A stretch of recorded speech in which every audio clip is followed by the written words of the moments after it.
வணக்கம் மக்களே. போலி ஒரு இனிப்பு வகை. சாயந்தர நேர பசிக்கு ரொம்பவே சரியான சாய்ஸ்னு சொல்லலாம். இதுல தேங்காய் போலி, நெய் போலின்னு நிறைய வெரைட்டிஸ் இருக்கு. நாம இன்னைக்கு பார்க்க போறது பருப்பு போலி செய்யறது எப்படின்னு. வாங்க வீடியோக்குள்ள போலாம். ஒரு பாத்திரத்துல 1 கப் கடலை பருப்பு எடுத்துட்டு அதுல தண்ணி ஊத்தி 1 மணி நேரத்துக்கு ஊற வைக்கணும்.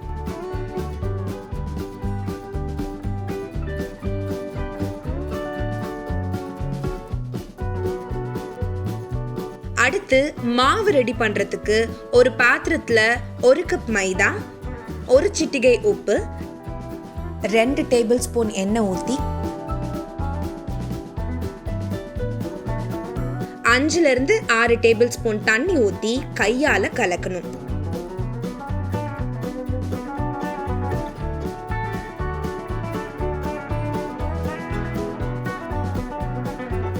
தேவைப்பட்டா இன்னும் கொஞ்சம் தண்ணி சேர்த்து உருண்டையான மாவாகும் வரை பிசைஞ்சிக்கணும்.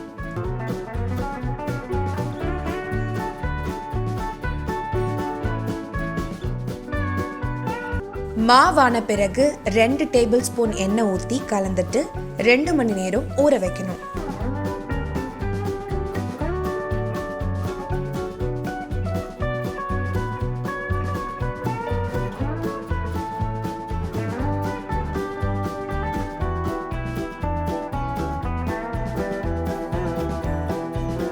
இப்போ ஒரு குக்கர்ல ஊற வச்ச கடலை பருப்பு போட்டு 2 கப் தண்ணி ஊத்தி குக்கரை மூடி 5 விசில் வர வரைக்கும் வேக வைக்கணும்.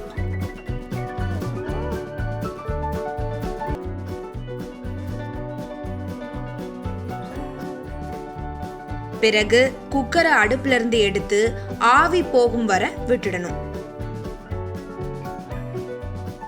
பருப்பை தண்ணியிலிருந்து வடிகட்டி எடுத்து வச்சுக்கணும்.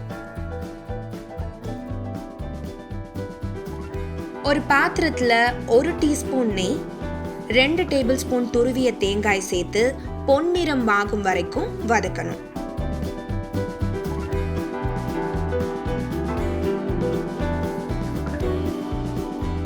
நெக்ஸ்ட் ஒரு மிக்ஸி ஜார்ல சமைச்ச பருப்பு, வதக்கிய தேங்காய் துருவல், 1 கப் வெல்லம்,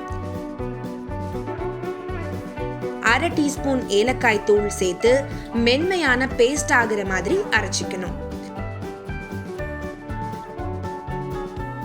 அரைச்ச கலவைய ஒரு பேன்ல சேர்த்து நீர் பதம் போகும் வர 5 நிமிஷத்துக்கு வதக்கி எடுத்துட்டு ஆற வச்சிடணும்.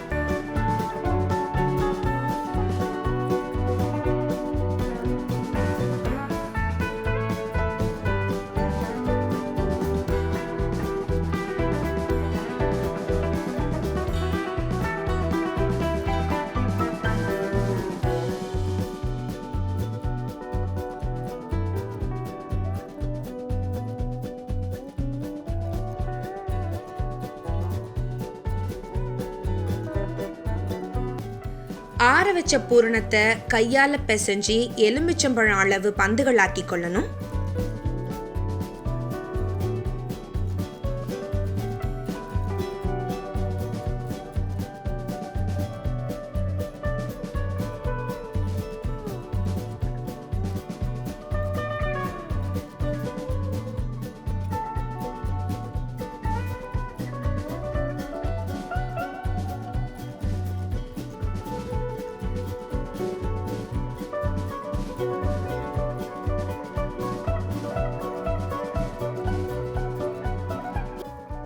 இதே மாதிரி நாம எண்ணெயில தடவி வச்சிருக்க மைதா மாவையும் பந்துகளாக்கி அதுக்குள்ள இந்த பூரணத்தை வச்சு வீடியோல இருக்க மாதிரி ஸ்டஃப் பண்ணிக்கணும்.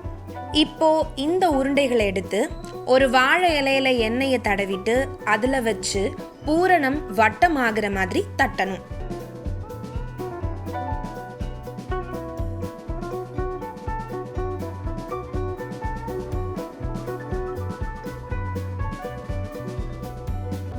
பிறகு அதை தவால போட்டு மிதமான சூட்ல சமைக்கணும். ஒரு பக்கம் சமைச்ச பிறகு எண்ணெய் ஊத்தி திருப்பி போட்டு மற்றொரு பக்கத்தையும் சமைச்சுக்கணும்.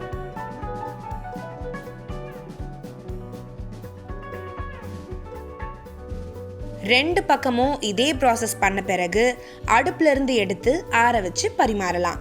பருப்பு போலி ரொம்பவே சுவையாகவும் இருக்கும், குழந்தைங்களுக்கு பிடித்த உணவும் கூட. இந்த வீடியோ உங்களுக்கு பிடிச்சிருந்தா மறக்காம குக்டு தமிழ் சேனலை சப்ஸ்கிரைப் பண்ணுங்க, பெல் ஐக்கனையும் கிளிக் பண்ணுங்க.